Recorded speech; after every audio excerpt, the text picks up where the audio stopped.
this hour. US Secretary of State Marco Rubio has landed in Israel. He is scheduled to meet Prime Minister Benjamin Netanyahu later on Thursday.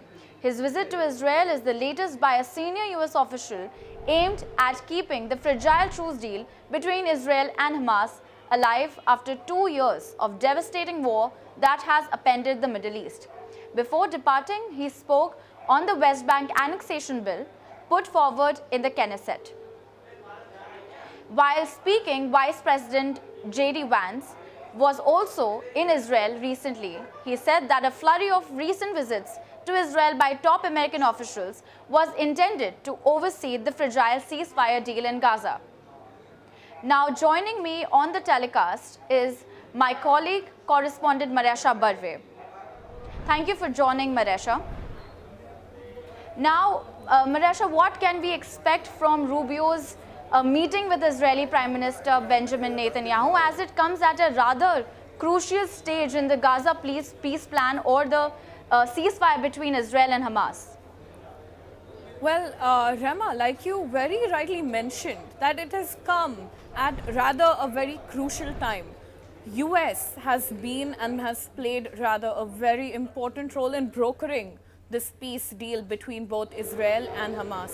Now, let's not forget that this meeting also does come amid the violation of ceasefire by Israel, and the phase 1 of ceasefire. Just to give you and the audience a little bit more context into this meeting that has happened that is happening between Rubio landing in Israel. Well, the phase 1 of ceasefire took place roughly 2 weeks back, and now we are looking at more of a resolution-driven aspect. Talks in Israel with Vance and Rubio come really amid the fact that US has played a major role in brokering peace. Now, Secretary of State Marco Rubio has criticized the move of Israel's parliament towards the annexation of the West Bank, and very honestly, even Vice President J.D. Vance has doubled down on the annexation of the West Bank, because that would lead to a breach in ceasefire, which would definitely, as we are seeing, would hamper peace. Now, 2 years of war have led in mass destruction, and obviously we do not wish to see any of it anymore, or any more violation of peace. Hence, these talks are rather more important. Now, the bill that was put forward by the Knesset was allowing or wanted to allow the annexation of the West Bank, which both J.D. Vance and Marco Rubio have fairly criticized. The US does not support or stand in favor of the annexation of the West Bank, simply because it could hamper peace in this. Now we're looking at the second phase of the peace plan that would involve in settling an interim government in Gaza.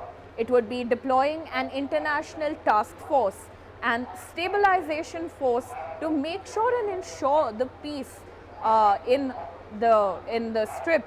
Also, the withdrawal of Israeli troops and the disarmament of Hamas is in focus. Both Rubio and Vance have actually echoed, and they do agree, and they stand firm on the fact that they do not want the annexation of the West Bank. This is an idea that the US strongly supports. Now, of course, Rubio also did mention that they would like to see the Palestinian task force to be more efficient, to rather do a great job, and to be trained and equipped in making sure and stabilizing peace in both the regions.